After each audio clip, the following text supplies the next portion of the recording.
รัสเซียนอาร์กติกคาบสมุทรโพล่าอยู่ห่างจากขั้วโลกเหนือแค่ใช้เวลาบินเพียงแค่2 ชั่วโมง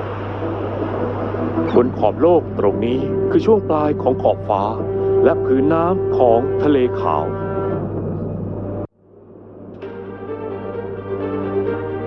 หนึ่งในทะเลอายุน้อยที่สุดของรัสเซียเมื่อ 15,000 ปีมันยังเป็นเหมือนกับทุ่งน้ำแข็งยักษ์กว่าครึ่งปีที่ทะเลขาวต้องอยู่ใต้น้ำแข็งน้ำสีคล้ำคืออาณาจักรของกระแสน้ำเชี่ยวและอุณหภูมิที่ต่ำมากจนเหมือนเป็นสภาพที่สิ่งมีชีวิตไม่น่าจะอยู่รอดได้เลย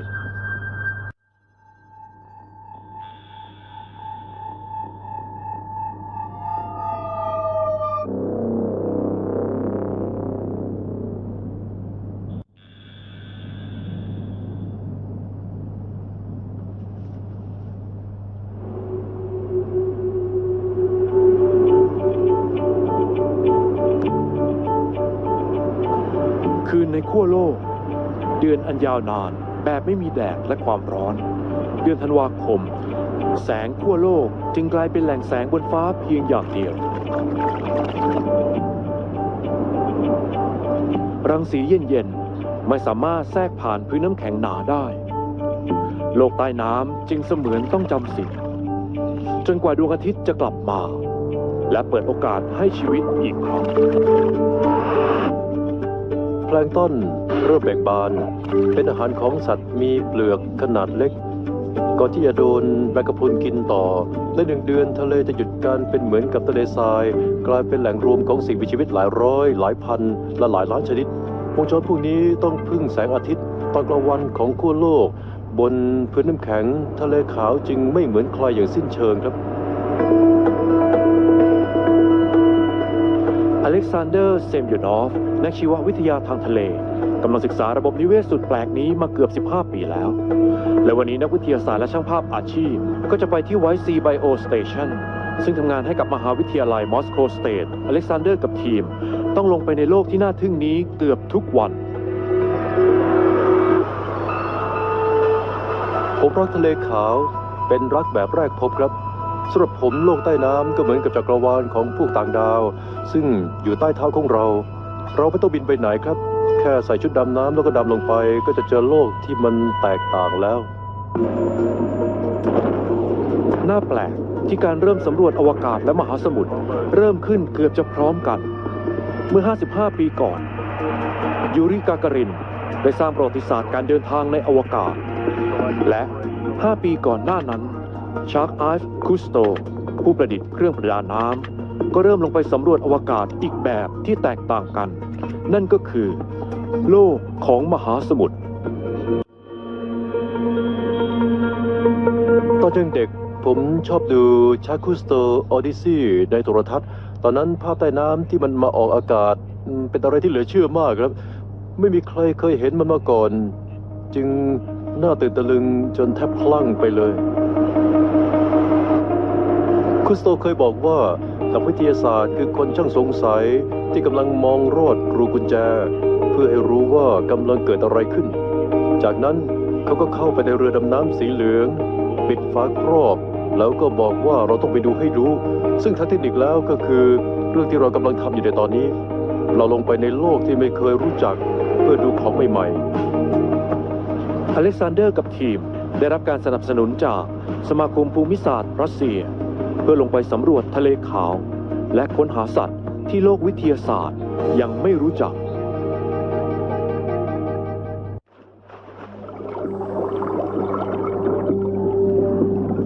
ตอนนี้เป็นฤดูใบไม้ผลิในทะเลขาวสัตว์ตัวโปร่งแสงพวกนี้คือพวกแรกที่โผล่ขึ้นมาแสงด้านข้างของมันดูเหมือนกับสายรุ้ง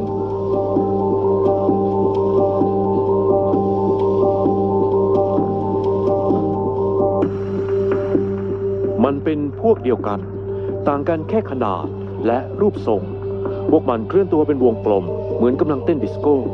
และร่อนผ่านน้ำเย็นเฉียบไปอย่างสง่างามเหมือนเครื่องบิน กระพุนหวีเป็นสัตว์โบราณ ซึ่งเคลื่อนตัวได้ด้วยเพลทไซส์8เพลทซึ่งประกอบด้วยขนมากมายครับ ที่มันช่วยสะท้อนแสงได้แบบที่สวยงามมาก ผืนน้ำในฤดูใบไม้ผลิดูว่างเปล่า แต่ก็ยังมีนกที่ตื่นเช้ามาคอยต้อนรับกระพรุนหวีไฮเปอร์อีเดียกุ้งขนาดเล็กเป็นพวกที่กินกันเอง จึงไม่ค่อยตกเป็นเหยื่อของนักล่าผู้ดุร้าย และนักล่ายังต้องกลายเป็นเหยื่ออีกด้วย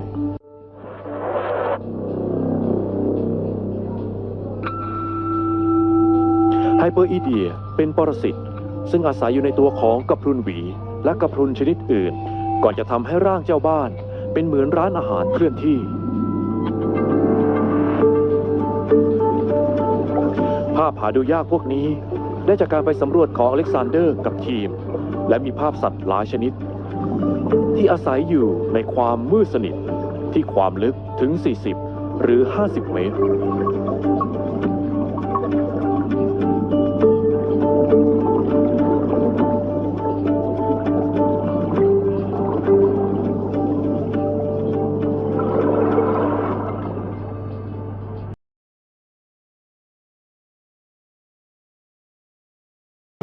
เราถ่ายภาพเคลื่อนไหวและภาพนิ่งของวัตถุขนาดเล็กมากครับ ซึ่งมองไม่เห็นด้วยตาเปล่าแอนโทนเป็นหัวหน้าด้านการถ่ายแบบมาโครการถ่ายแบบจะรู้แค่ที่อยู่ของมันไม่ได้ต้องมีไฟสว่างๆด้วย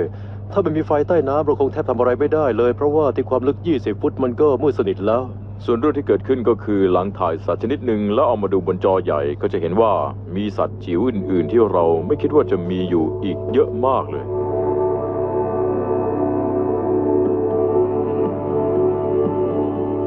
ทะเลขาวคือโลกเร้นลับขนาดเล็กเป็นจักรวาลของสัตว์ตัวจิ๋วซึ่งต้องทำตามกฎแบบเหนือธรรมชาติเพราะใต้น้ำมนุษย์ไม่ใช่เจ้านายแต่เป็นแค่ผู้สังเกตการณ์และงานของนักชีววิทยาก็ไม่ได้มีแค่บันทึกเรื่องชีวิตของสัตว์ทะเลเพราะยังต้องค้นหาสัตว์และสิ่งมีชีวิตที่มีขนาดจิ๋วเพื่องานวิจัยทางวิทยาศาสตร์อีกด้วย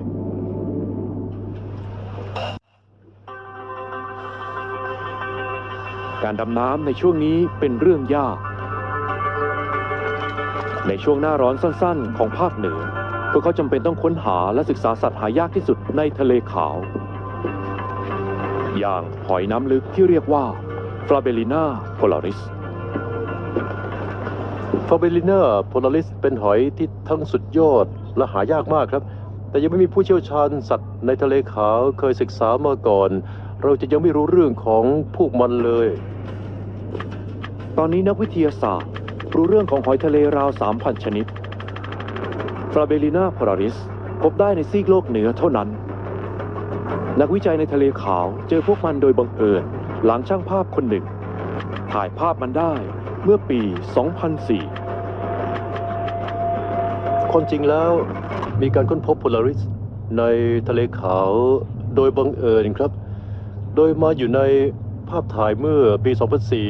ซึ่งเป็นช่วงที่เทคโนโลยีดิจิทัลยังเป็นเรื่องใหม่อยู่ช่วงนักวิทยาศาสตร์กำลังสำรวจพันธุ์พืชและสัตว์ในทะเลขาวนักวิทยาศาสตร์คนเดียวกับที่เริ่มบันทึกเรื่องหอยเป็นครั้งแรกก็เอารูปหอยทั้งหมดที่มีอยู่ในตอนนั้นมาดูเป็นคนเห็นมันแล้วก็บอกว่าว้าวนี่ไม่ใช่หอยในทะเลขาวแน่ๆและหลังจากนั้นก็ไม่มีใครรู้ว่าจะหาหอยชนิดนี้ได้จากที่ไหนนั่นเป็นครั้งเดียวครับที่เราได้เห็นมันหลังจากนั้นก็ไม่มีนักชีววิทยาได้เห็นมันอีกเลยการค้นหาจึงยังเป็นเหมือนกับการงมเข็มในมหาสมุทรเช่นเดิมเป็นงานน่าตื่นเต้นแล้วก็เหมาะกับคนที่มีประสบการณ์คนที่คุ้นเคยกับการดำในทะเลลึกและทนความหนาวเย็นได้ดีครั้งแรกที่เห็น Flabellina polaris ก็เห็นจากรูปถ่ายตอนแรกไม่รู้ได้ว่ามันเป็นอะไรเพราะว่าไม่เคยเห็นคือเหมือนเรื่องเหนือธรรมชาติจริงๆนะแต่ก็น่าทึ่งและก็มีความสวยงามมากด้วย Flabellina polaris เป็นดาราแห่งการหลบเลี่ยงในอาณาจักรน้ำจึงยากที่จะได้เห็นพวกมัน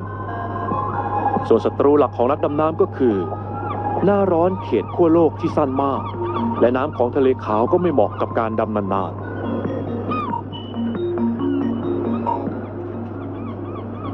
เรื่องท้าทายในงานของเราคือการดำน้ำไหลเฉื่อยเป็นช่วงระหว่างสองกระแสน้ำคือกระแสน้ำไหลแรงกับไหลช้าทำให้ตรงกลางที่มีน้ำเคลื่อนตัวต่อเนื่อง6 ชั่วโมงก่อนจะไหลเฉื่อยๆอยู่ราว40 นาทีเป็นช่วงเดียวที่เราลงไปดำ สถานีชีววิทยาของมหาวิทยาลัยมอสโกสเตทอยู่ใกล้ขอบของอาร์กติกเซอร์เคิลซึ่งเป็นประตูเปิดสู่อาร์กติกและกระแสน้ำในทะเลขาวก็รุนแรงระดับน้ำจะเปลี่ยนไปในช่วงแค่ 2-3 เมตรการกลับมาของสิ่งมีชีวิตแถวนี้จะเกี่ยวข้องกับช่วงรุ่งสางของวันอาทิตย์เที่ยงคืนเป็นตัวให้ความอบอุ่นและการรุกเข้ามาของสัตว์น่าทึ่งจึงเป็นเหมือนตัวชี้นำว่าพระอาทิตย์กำลังจะขึ้นแล้ว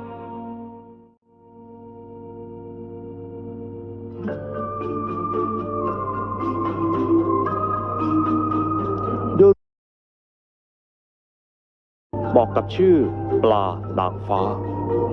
มันคือหนึ่งในตัวแทนที่สวยที่สุดในโลกของสัตว์ไม่มีกระดูกสันหลังนุ่มนวลเหมือนการบินแบบช้าๆของผีเสื้อสัตว์พวกนี้ลอยอยู่ในส่วนลึกของน้ำและจะพักแค่ 2-3 สัปดาห์เท่านั้นมันมาจากไหนหรือจะไปที่ใดยังเป็นปริศนาของนักวิทยาศาสตร์แต่เรื่องเป้าหมายของนางฟ้าตัวร้ายก็เป็นที่รู้กัน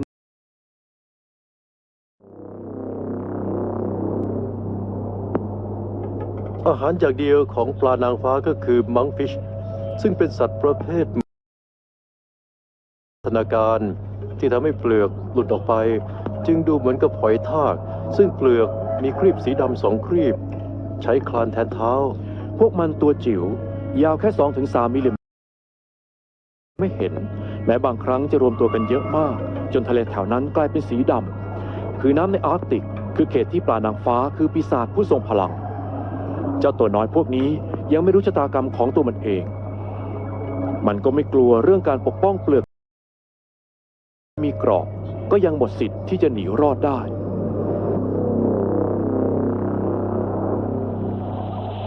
พอจับได้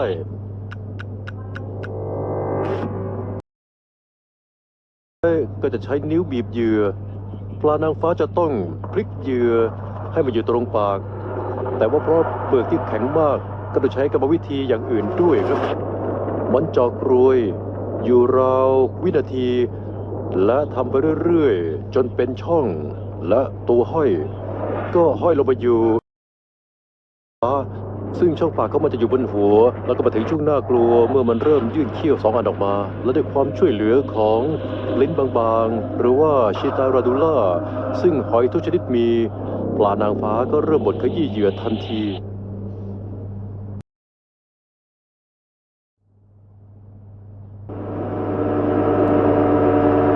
แต่ก็ยังมีสัตว์อีกชนิดที่ทั้งแปลกและยิ่งใหญ่กว่าสัตว์ใต้น้ำทุกชนิดรวมกัน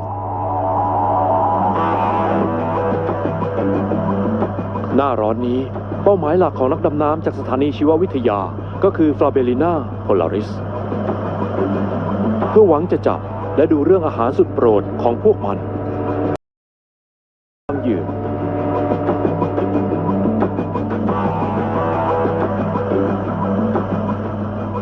เรารู้แล้วว่าโพลาริสกินอะไรพวกมันกินไฮโดรโพลิปส์ทูบูลาอิดซึ่งอยู่ลึกมากในตอนนี้งานของเราจึงเป็นการลงไปตรงจุดที่ทูบูลาอิดอยู่โดยหวังว่าจะเจอกับโพลาริสที่นั่นด้วยน่าจะใช่ที่ที่เรามองหาอยู่นะโซน่าบอกว่าลึก13 เมตรจุดของเราน่าจะอยู่ในรัศมี20 เมตรรอบๆนี้เอาล่ะสภาพข้างล่างเป็นยังไงบ้างโขดหินที่ถูกช้ามีพวกกรวดด้วยตามทฤษฎีน่าจะเหมาะกับพวกทูบูลาอิดเราน่าจะเจอมันด้วย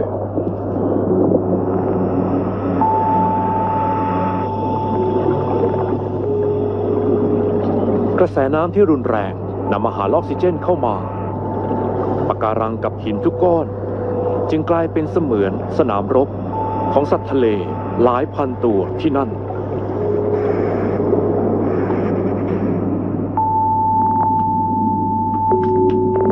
เมื่อไม่นานนี้ระหว่างการถ่ายแบบมาโครนักชีววิทยาได้พบเรื่องน่าแปลกใจเพราะปรากฏว่าทะเลขาวคือที่อยู่ของสัตว์ขนาดจิ๋วซึ่งมีวิธีชาญฉลาด ในการรับมือกับพวกที่ทะลักเข้ามาและอยู่อาศัยตามโขดหิน การเข้ามาสร้างที่อยู่ของดูลิเชียคือตัวอย่างที่ดีพวกมันสร้างเสาด้วยต่อมคัดหลั่งบนขาเล็กๆของมัน และนี่ก็คือหอยจิ๋วขนาดเพียงแค่1มิลลิเมตรซึ่งมันสามารถจะสร้างที่อยู่สูง15ถึง20เซนติเมตรได้เองมันอาศัยแล้วก็กินอาหารอยู่ตามเสาพวกนี้และในพื้นที่1 ตารางเมตรก็อาจจะมีเสามากถึง1,000 เสา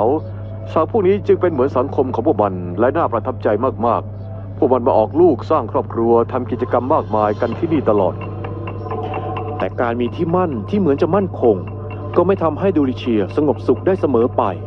เพราะใต้น้ำมีพวกที่อยากมากินอาหารแสนอร่อยอยู่เยอะที่นี่จึงกลายเป็นเสมือนสังเวียนของเดวิดกับโกลิอาธแต่ดูลิเชียก็จะรับมือกับผู้บุกรุกอย่างไร้ความเกรงกลัวกุ้งโกสต์เป็นพวกที่อยู่ในเขตที่มีสัตว์อยู่อย่างหนาแน่นได้ดีพวกมันเป็นสัตว์ที่มีเปลือกชนิดเดียวที่สามารถยืนอยู่บนขาหลังได้มันจะออกล่าโดยใช้หนวดยาวและใช้ก้ามในการขูดแพลงก์ต้นที่เกาะอยู่ตามตัว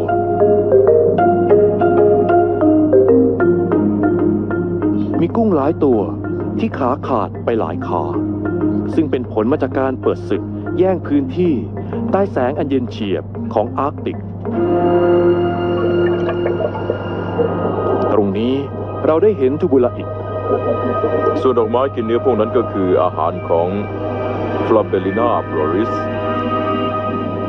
เรานึกถึงดอกไม้บนปลายปลูกครับมันเหมือนดอกไม้แต่ความจริงเป็นสัตว์ตรงปลายกลีบแต่ละอันก็จะมีหนวดใช้จับกลิ่นและฉีกแพลงก์ต้นส่วนปากก็จะอยู่ตรงกลางของดอกเลยนักวิทยาศาสตร์ตรวจดูที่อยู่ของทูบูลาอิดอย่างละเอียดหวังจะ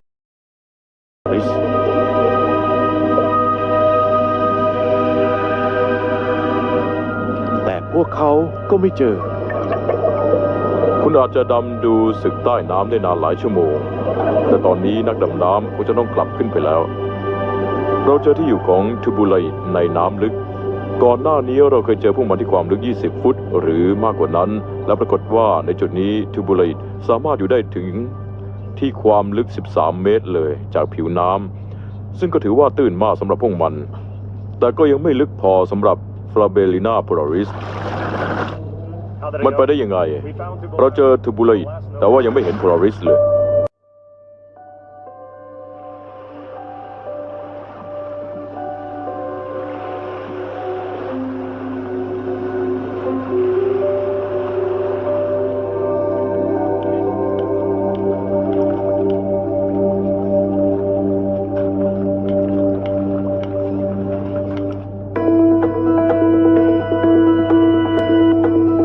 สถานีชีววิทยา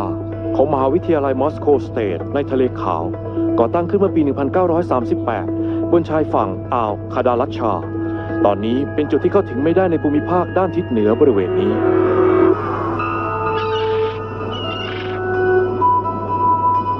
ช่วงวันในหน้าร้อนที่มีน้อย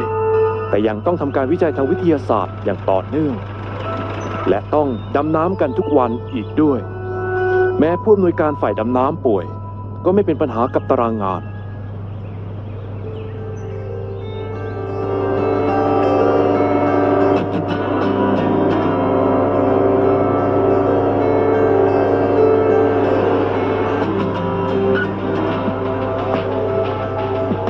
ายากับฟิโอดอร์สมาชิกอายุน้อยที่สุดของทีมอยู่บนเรือ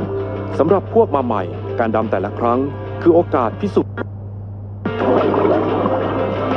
เป็นโอกาสจะได้โชว์ทักษะโอกาสที่จะได้เอาชนะเพื่อนร่วมงานที่มีประสบการณ์และยังเป็นครั้งแรกที่ได้ตามหาหอยที่หลบเลี่ยงเก่งมาก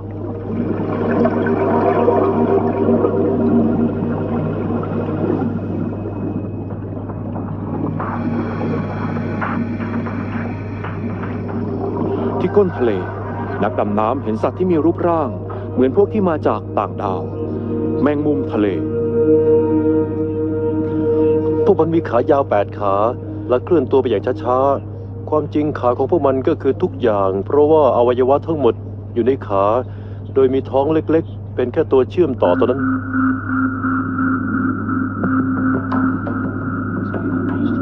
แมงมุมทะเลจะหาเหยื่อแบบเฉื่อยชามากเราต้องใช้เวลาหลายชั่วโมงในการเดินบนพื้นโคลนระยะทางไม่กี่เซน ตัวนี้ไม่เห็นด้วยซ้ำว่ากำลังเจอกับปัญหาโดยกุ้งโกสหรือเปล่า พวกมันอาจจะเจ้าเล่ห์พอที่จะใช้แมงมุมช่วยพาไปที่บางแห่ง สัตว์ตัวนี้ยังง่วนกับงานของมันโดยที่ไม่สนผู้บุกรุกเลยแมงมุมมุ่งหน้าไปตรงจุดที่นักดำน้ำอยู่ก็คือช่วงที่อยู่ของพวกทูบูลาอิด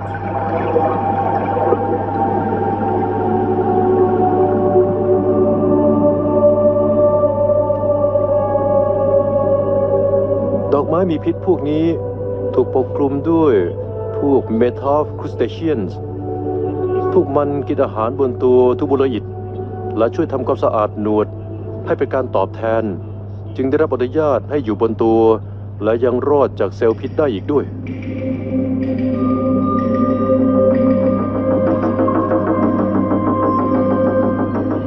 นี่เป็นนักคลานต่างดาวอีกตัว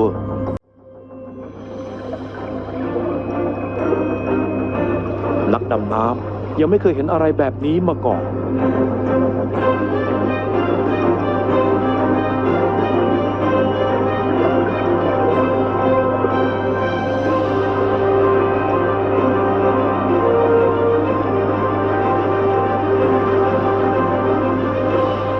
สัญญาได้ยินไหม ได้ยินขอสรุปว่าในที่สุดเราก็เจอโพลาริสแต่ว่ามันตัวเล็กมากๆเลย มีขนอย่างที่ควรจะเป็นด้วย เป็นฝอยๆมีขาวเล็กๆน่าจะใช่นะ แต่ว่ามันเล็กมากจริงๆอ่ะ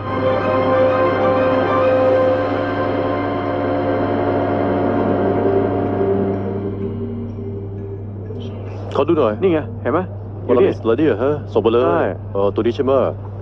ตัวนี้นะ โอ้ทุกคนนี่ไม่ใช่โพลาริสเป็นเบรูโคซ่า ตัวนี้เป็นโพลาริส ไม่ใช่โพลาริ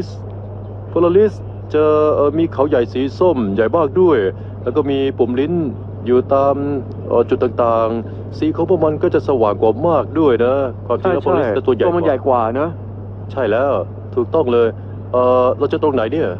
บนตัวทูบูลาอิสเหรอฟลาเบลิน่าโนบิลิสเบรูโคซ่าและโพลาริสก็จะกินตัวทูบูลาอิส ใช่ ไม่น่าจะใช่นะ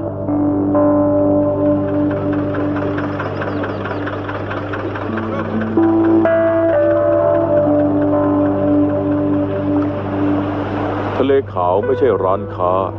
คุณจะมาเลือกหรือจับคู่อะไรไม่ได้ พอดำลงไปคุณอาจจะเจอหรือไม่เจออะไรเลย เพราะว่าทุกอย่างจะมีกฎเร้นลับของตัวเองทั้งนั้นแม้แต่พวกดำน้ำมานานหลายๆปีก็รู้ดีว่าเราแค่แขกของที่นั่น เราคือผู้บุกรุก เราจึงไม่มีสิทธิ์หวังว่าจะต้องเจออะไรทันทีที่ลงไปดำก็เหมือนกับฟลาเบริน่าซึ่งก็จะอยู่ที่นี่ แต่ก็อาจจะไม่อยู่ แอนตันซ่อนความหงุดหงิดไว้ไม่ได้ ครึ่งหนึ่งของหน้าร้อนในขั้วโลกหมดไป และฤดูใบไม้ร่วงกำลังจะมา ขณะการดำน้ำก็ถูกปัจจัยทางธรรมชาติอีกอย่างเข้ามาขัดขวางตลอด คือสภาพอากาศเลวร้ายของซีกโลกเหนือ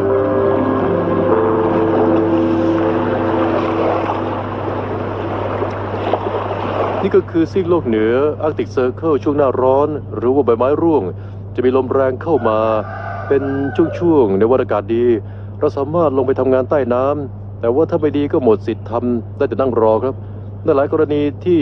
เกิดได้ยากมากๆก็คือเมื่อนักวิจัย ซึ่งมาอยู่นานๆไม่ได้ แต่ว่าต้องทำบางเรื่องให้ได้ ก็จะต้องมาขอร้องให้เราออกไปด้วย แต่ว่าแน่นอนเราต้องพยายามเลี่ยงให้ได้ เพราะว่ามันเสี่ยงมากไป ผู้อยู่อาศัยในทะเลขาวต่างก็มีปัญหาของตัวเอง เพราะมีอันตรายอยู่ทุกที่ ที่นี่ก็มีกฎของป่าเช่นเดียวกัน วิวัฒนาการและการดิ้นรนในแต่ละวัน จึงเป็นตัวเปิดทางให้เกิดกลไกในการป้องกันตัวแบบแปลกประหลาด รูปร่างมังกรใต้น้ำตัวนี้อาจช่วยเตือนทุกคนได้ นี่คือเนริสหนอนกินเนื้อ ซึ่งจะไปซ่อนตัวรอเหยื่ออยู่ในรูลึก และเมื่อเห็น มันก็จะยิงอาวุธร้ายแรงออกมาทันที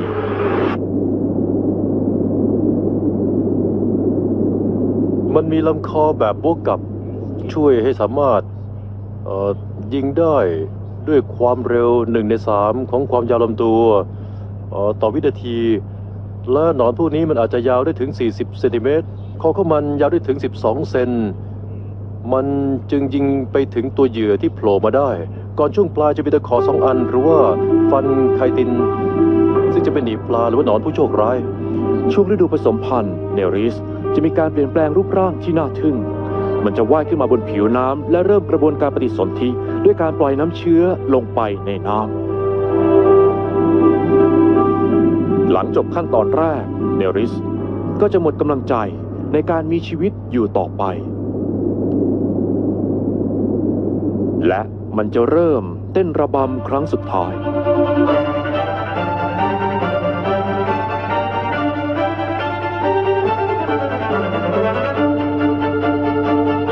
ขณะที่สัตว์อื่นๆก็จะมีอาหารใหม่ เพราะเนริสหลายล้านตัวกลายเป็นเหยื่อที่ง่ายมากของปลาหรือสัตว์น้ำชนิดอื่น แต่ก็ยังมีบางตัวที่ยังไม่คิดจะยอมแพ้ เจ้ามังกรสีไข่มุกตัวนี้กำลังตอบโต้ และดูเหมือนจะได้ผล แต่ก็เป็นชัยชนะแบบชั่วคราวเพียงแค่นั้น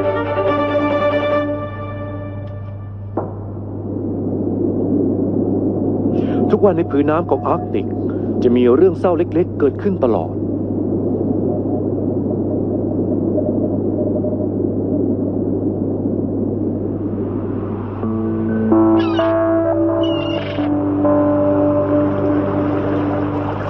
สภาพอากาศในอ่าวคันดาลักชายังน่ากลัว นักดำน้ำต้องรอให้มีปาฏิหาริย์เพราะบางช่วงมีฝนตกนานหลายสัปดาห์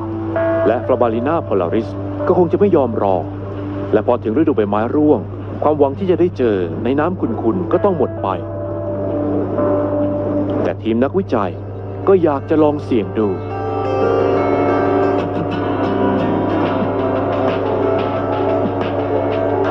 บางครั้งผมจะเป็นต้องพาคนออกไป และทำให้ตัวเองต้องเจอกับปัญหามากมาย อย่าพอขึ้นมา เรือซึ่งควรจะรอรับอยู่ ตรงนั้นมันก็โคลงมาก เพราะว่าคลื่นแรงจนผมหลุดเข้าไปอยู่ข้างใต้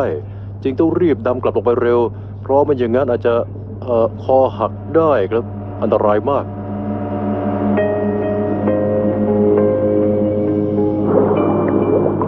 ในความลึกของทะเลขาว ธรรมชาติได้ทดสอบกับทุกรูปทรง และทุกสี และมีหลายครั้งที่มอบรูปทรงแสนประหลาดให้เป็นของขวัญ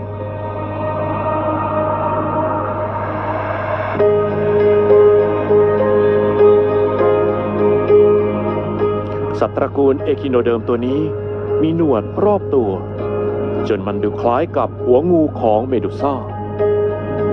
มันกำลังสยายหนวด และรอเหยื่อที่ไม่ทันระวังตัว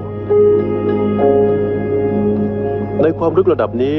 สัตว์ทุกชนิดจะช้ามาก พวกมันไม่จำเป็นต้องรีบ แต่อยู่เฉยๆรอให้เหยื่อเข้ามาก็พอ เช่นเดียวกับที่มันใช้ความปราดเปรียว คือตอนล่าเหยื่อพวกมันอาจซุ่มรอเหยื่ออยู่นิ่งๆได้นานหลายสัปดาห์ และพอจับอะไรได้ หรือว่าเมื่อจบการล่า มันก็จะค่อยๆส่งเหยื่อเข้าปากอย่างช้าๆ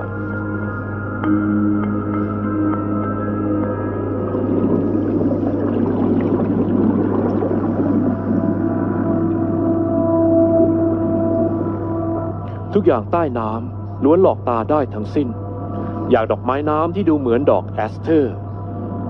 ทั้งที่มันไม่ได้มีความเกี่ยวข้องกับพืชเลย ดอกไม้ทะเลสีสดใสพวกนี้จริงๆแล้วคือสัตว์ พวกมันกินจุลชีพ สัตว์มีเปลือกปลา หรือแม้แต่แมงกะพรุนญาติห่างๆของมันเอง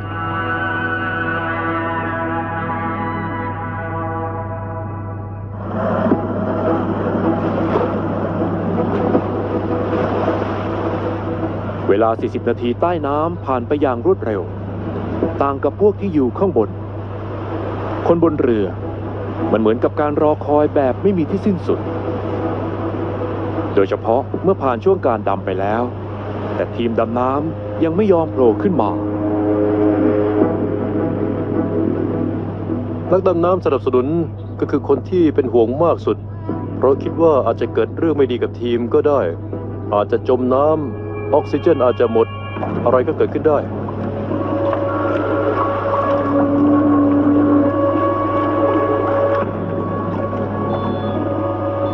ทางเหนือสภาพอากาศจะเปลี่ยนแปลงเร็วมาก ตอนเราเริ่มดำอาจจะยังดี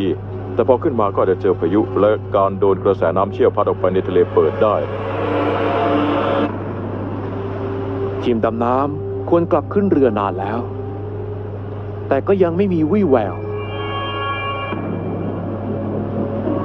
จึงยากที่จะนิ่งอยู่ได้ในช่วงเวลาแบบนี้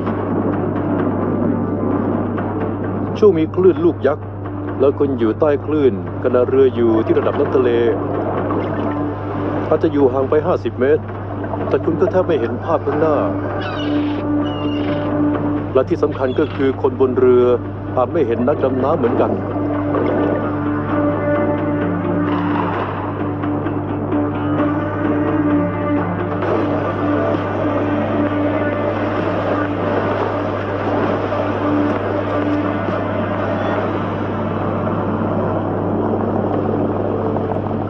กระแสน้ำที่ยังแรงและเคลื่อนตัวไปในทิศทางต่างกัน ส่งผลให้เรือถูกพัดไปทางหนึ่ง ส่วนนักดำน้ำถูกพัดไปอีกทาง จนต้องอยู่ห่างกันมากครับ จนอาจเกิดเรื่องเศร้าหรือว่าอาจมีใครตายก็ได้ ทีมเจอเรื่องแย่ๆมาเยอะ และตอนนี้กำลังจะกลับฐาน แบบไม่มีตัวอย่างในที่เก็บตามเคย การตามหาฟลาเบลิน่าโพลาริสต้องล้มเหลวลงอีกครั้ง ทีมนักวิจัยต้องเตรียมถกเรื่องนี้กันอย่างเต็มที่ แต่อเล็กซานเดอร์จะต้องกำจัดผลแบบแย่ๆจากการดำน้ำครั้งสุดท้ายให้ได้ซะก่อน หลังนักชีววิทยาทางทะเลไปถูกราชินีแห่งอาณาจักรใต้น้ำจุมพิษมา แมงกะพรุนสิงโต ถ้าแมงกะพรุนสิงโตมาโดนหน้า ต้องไม่ใช่เรื่องดีอยู่แล้ว แม้จะเห็นก็เถอะ อย่าให้ผมเริ่มรู้สึกแบบนั้นอีกเลยนะ ตัวนี้เหมือนจะมีพิษแรงกว่าปกตินะครับ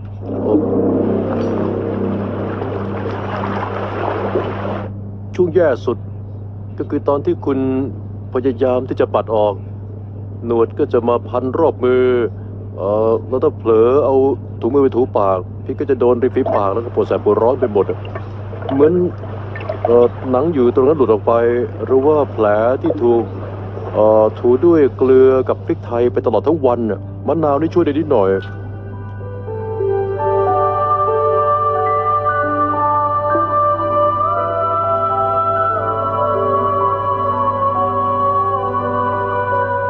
แมงกะพรุนสิงโตเป็นแมงกะพรุนตัวใหญ่ที่สุดในโลก ในแปซิฟิกมี3 สายพันธุ์ซึ่งมีโดมด้านบนอาจจะกว้างถึง 2.5 เมตร และหนวดยักษ์เหล่านี้ก็สามารถคลุมรอบตึก 12 ชั้นได้เลย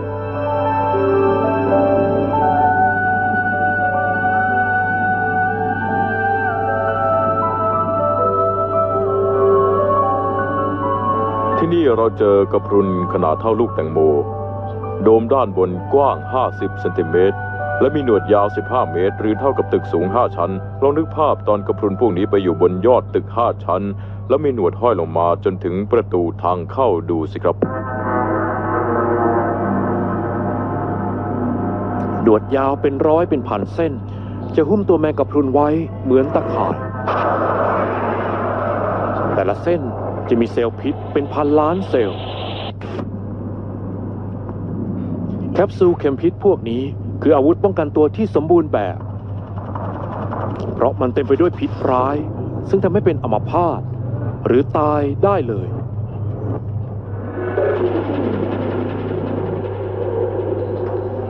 แคปซูลเข็มพิษจากพวกที่โตเต็มวัยจะเป็นฟอง มีรู1 รูพร้อมกับฝาปิด ข้างในก็จะเป็นเหมือนเส้นได้ เมื่อสัตว์พวกนี้จำเป็นจะต้องคือเรายังไม่รู้นะว่ามันจะเกิดอะไรขึ้นบ้าง แคปซูลจะไปกระตุ้นการยิง โดยฝาจะเปิดออกเพื่อดันเส้นได้ออกมา ด้วยความเร็วแบบน่าประทับใจมากๆ โครงสร้างจิ๋วที่ทั้งเบาและเปราะบางพวกนี้เจาะเปลือกที่หุ้มตัวสัตว์เข้าไปได้ด้วย เซลล์เข็มพิษของกระพรุนเป็นแคปซูลที่ดูคล้ายกับฟองสบู่แบบมีฝาปิด ในแคปซูลก็จะมีได้หนึ่งเส้น บนผิวหน้าของแคปซูลก็จะมีเดือยเล็ก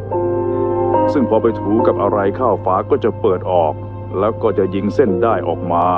คล้ายการยิงฉมวกใส่ศัตรูนั่นเอง ก่อนที่พิษของกระพรุนก็จะเข้าไปในร่างของเหยื่อผ่านทางแผล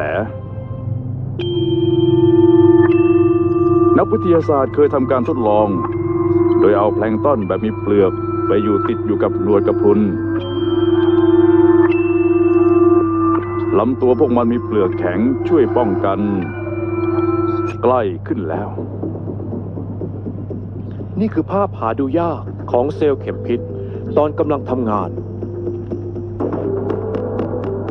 ภาพมาโครความเร็วสูงช่วยให้เราเห็นตอนที่แมงกะพรุนใช้เข็มพิษเล่นงานเหยื่อ เป็นเรื่องที่เกิดขึ้นในช่วงเสี้ยววินาที ความเร็วในการยิงเข็มจะสูงมากแรงปะทะก็สุดยอด ได้พิษทำให้เปลือกที่หุ้มอยู่แตก ก่อนที่มันจะฉีดพิษเข้าไปในร่างของเหยื่อ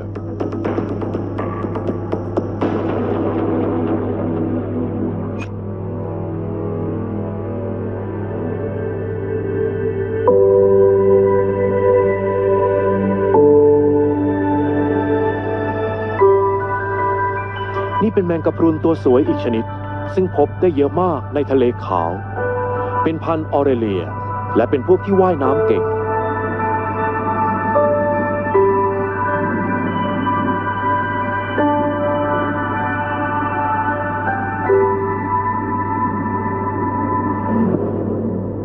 แต่นั่น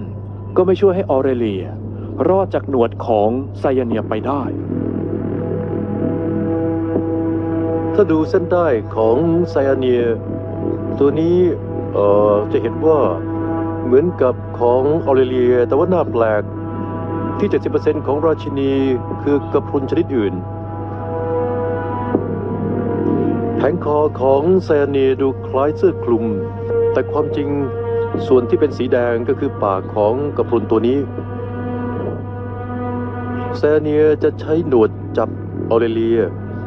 นักล่ากระพรุนตัวนี้จะใช้หนวดอุ้มเหยื่อเอาไว้ก่อนกัดกินไปเรื่อยๆคุณจะเห็นกระพรุนตัวเล็กๆไซอาเนียตัวจิ๋วหรือว่าลูกกระพรุนที่เริ่มโตใหม่ๆซึ่งไปเกาะอยู่บนออเรเลียตัวใหญ่กว่าถึง4 เท่าและยังกินออเรเลียไปเรื่อยๆอีกด้วยสารอาหารทั้งหมดจะถูกส่งต่อจากกระพรุนตัวหนึ่งไปอีกตัวหนึ่งทำให้เติบโตขึ้นเรื่อยๆจนคุณอาจได้เห็นไซอาเนียที่เหมือนกับลูกฟุตบอลลอยน้ำหลังย่อยออเรเลียไปแล้ว 6-8 ตัว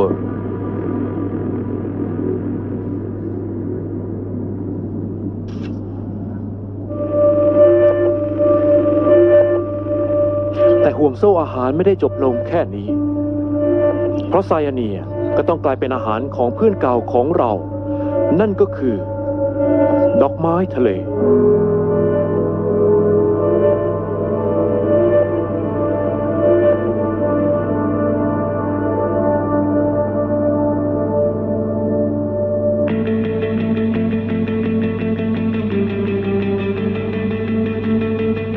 หน้าร้อนของขั้วโลกใกล้จะหมดแล้ว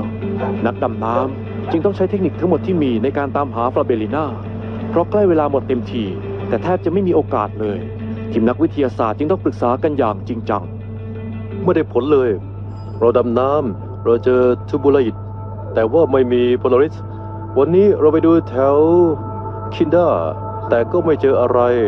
พวกเครสโฮฟี่เป็นยังไงบ้างก็ไม่รู้ว่ามีอะไรทูบูไลต์บนหินทุ่นก็ไม่มีอะไรเลย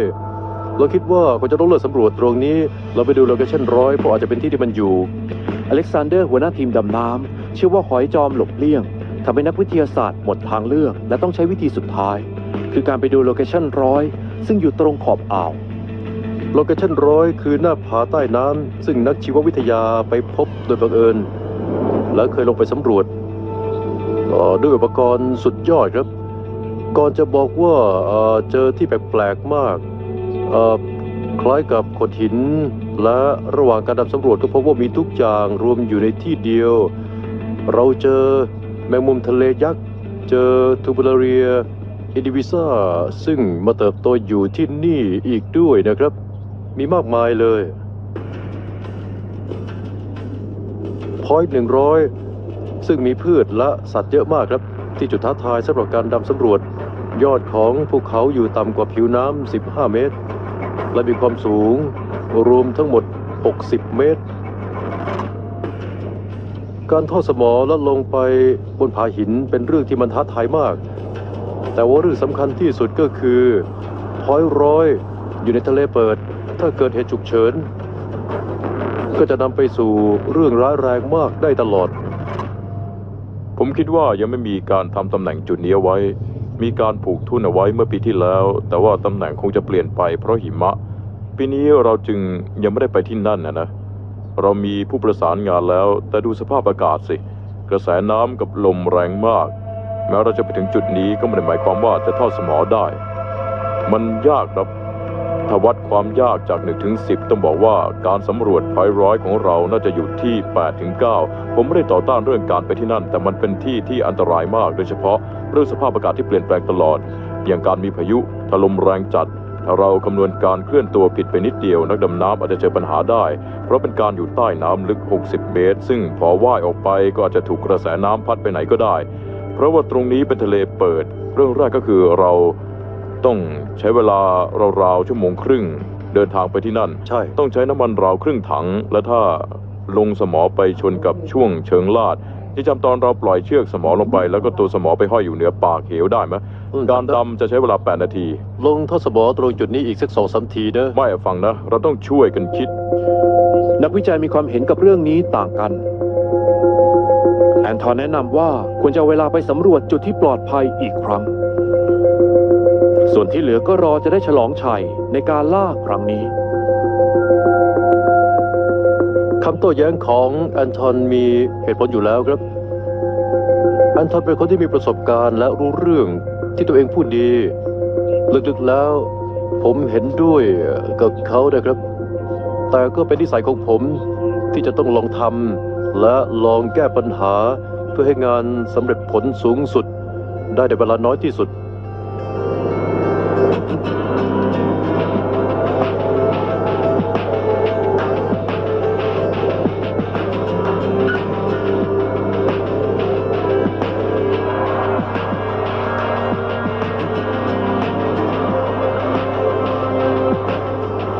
เรือมุ่งหน้าไปที่พอยต์100ผืนน้ำของทะเลขาวรออยู่ข้างหน้า และฤดูนี้คือโอกาสสุดท้ายที่จะได้เจอกับฟลาเบลิน่าโพลาริสจอมหลบหลีก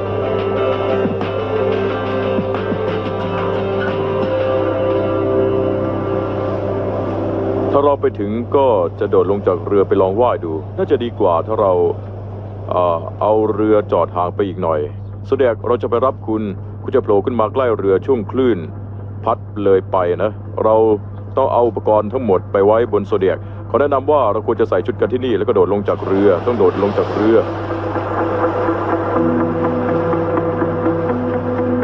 เยี่ยมมากนั่นแหละที่อยากได้ยิน เราต้องลงไปด้านนี้ตรงผาหินด้านทิศใต้ ถ้าไปลงตรงเชิงลาดที่เป็นโคลนก็ต้องดูตำแหน่งให้ดี ถ้าไปลงตรงทางตะวันตกก็ต้องไปทางตะวันออก ถ้าตะวันออกก็ไปทางตะวันตกจะได้ไม่พลาด และแม้ครั้งนี้จะพลาดก็ต้องยอมทนปีนขึ้นไปบนเชิงลาดโคลนจนกว่าจะเจอมันอีกครั้งเอาละเราพร้อมจะไปแล้ว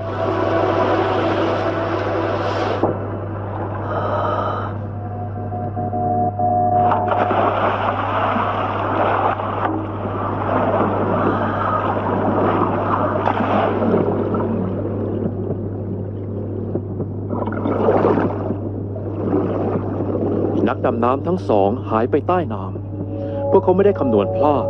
และไปลงบนเชิงลาดได้อย่างถูกต้อง อเล็กซานเดอร์กับดิมิทรีค่อยๆลงไปยังจุด30 เมตรแบบระวัง การขึ้นจากความลึกขนาดนั้นต้องทำแบบช้าๆเพื่อลดแรงกดของน้ำส่งผลให้เวลาในการอยู่ใต้น้ำต้องลดลงอย่างมาก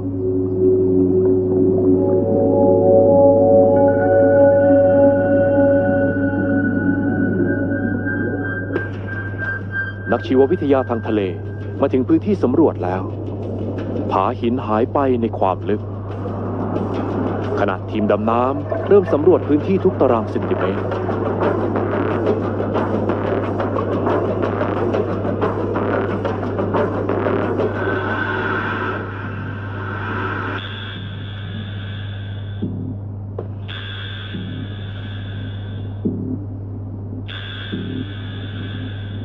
เวลาอันมีค่าไหลผ่านนิ้วของทุกคนไปเรื่อยๆ พวกเขาเริ่มมีอาการของการมีไนโตรเจนในตัวมากเกินไป การเมาไนโตรเจนจะทำให้เวียนหัวและเห็นภาพหลอน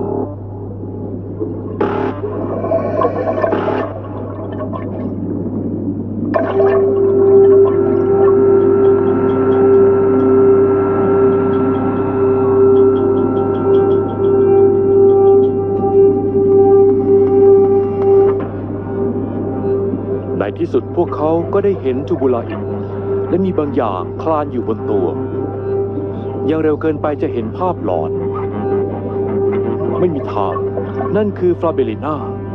ไม่ผิดแน่นอน รูปร่างที่เหมือนพวกต่างดาว ปุ่มลิ้นหนาๆที่น่าทึ่งเช่นนี้ คงไม่มีทางไปจำศัพท์กับสัตว์อื่นได้อยู่แล้ว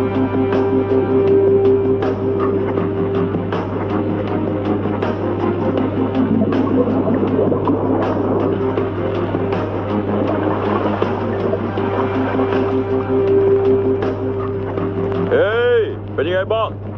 เราเจอแล้ว เจอแล้ว เก่งมาก เก่งมากทุกคน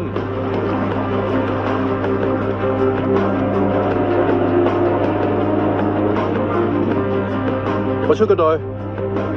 ขึ้นมาเลย บอลลิสเขาบอกว่าเราเจอบอลลิสแล้ว ผมทำเอง เลิกพูดเล่นกันได้แล้ว เก่งมาก นี่ไง นี่ไง อยู่ตรงนี้ตัวใหญ่มาก ดูสิ เห็นไหม ใช่ ดูต่อไปพ่อย ยอดเลย ยอดเลย นั่นไง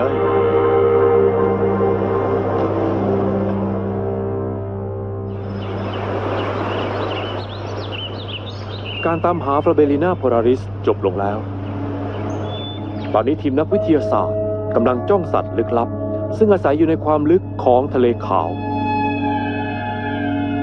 รูปร่างแปลกประหลาดของมัน เป็นผลมาจากการเปลี่ยนแปลงแบบน่าทึ่งญาติห่างๆของหอยทากที่เสียเปลือกไป และมีปุ่มลิ้นยาวเหมือนเข็มมาแทนที่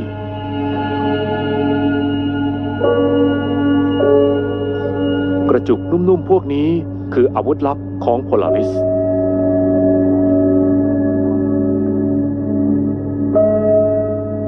โพลาริสเป็นหอยที่น่าประทับใจมากครับ ตอนมันกินทูบูลาอิดเซลล์พิษแบบมังกรพรุนของมันจะไม่ไปย่อย แต่ว่าจะเอามาสะสมไว้ที่ปลายเข็มสีขาวพวกนี้ และเมื่อใดก็ตามที่นักล่าพยายามจะกินก็จะปล่อยได้ ออกจากปลายสีขาวจึงเป็นอะไรที่มันสุดยอดมากครับ และเป็นกลไกป้องกันตัวที่ยอดเยี่ยมและแปลกจริงๆวิวัฒนาการน่าพิศวงช่วยให้ฟลาเบลิน่าพาริสได้เรียนรู้วิธีขโมย และเอาอาวุธของคนอื่นมาใช้ได้ด้วย เรากำลังชมภาพหาดูได้ยากทีมนักวิทยาศาสตร์ได้ภาพการย่อยอาหารของฟลาเบลิน่าโพลาริสมาด้วย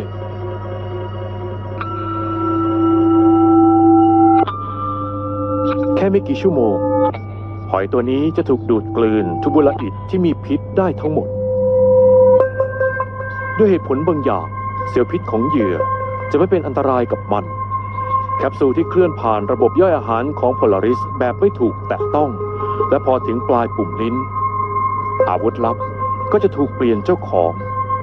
เชื่อว่ากลไกแปลกๆแบบนี้จะช่วยให้ค้นพบเรื่องทางวิทยาศาสตร์ใหม่ๆได้อีกมากมาย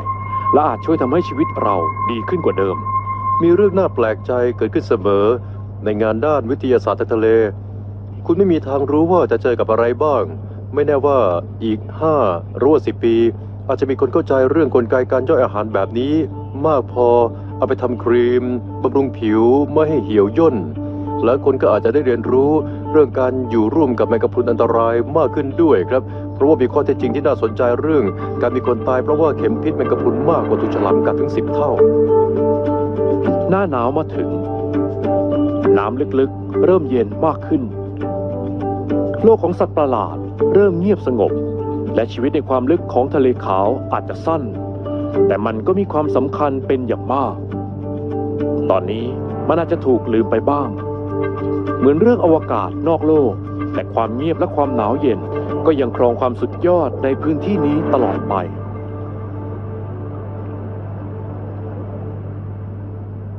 อาจเป็นเรื่องตลก แต่ว่าฝันเรื่องการได้เจอกับพวกต่างดาวหรือว่าชีวิตนอกโลกก็ยังอยู่ไม่ไกลเกินเอื้อมเพราะว่าที่นี่ในทะเลขาว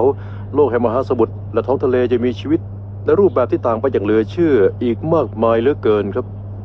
ผมจะไม่พูดว่าพวกมันคือพวกต่างดาวที่มาเยือนโลกเรา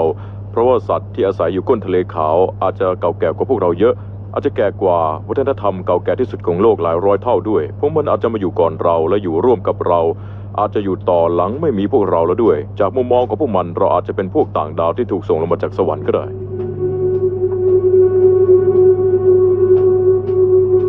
เราอยู่บนโลกนี้ร่วมกับสัตว์น่าทึ่งมากมายที่รอให้ค้นพบ ในความลึกของมหาสมุทรและท้องทะเล พวกมันกำลังรอให้มีผู้บุกเบิกเข้าไปในโลกอันไกลโพ้นของพวกมัน และโลกที่อยู่นอกเหนือความรู้เรื่องชีวิตบนโลกของพวกเรา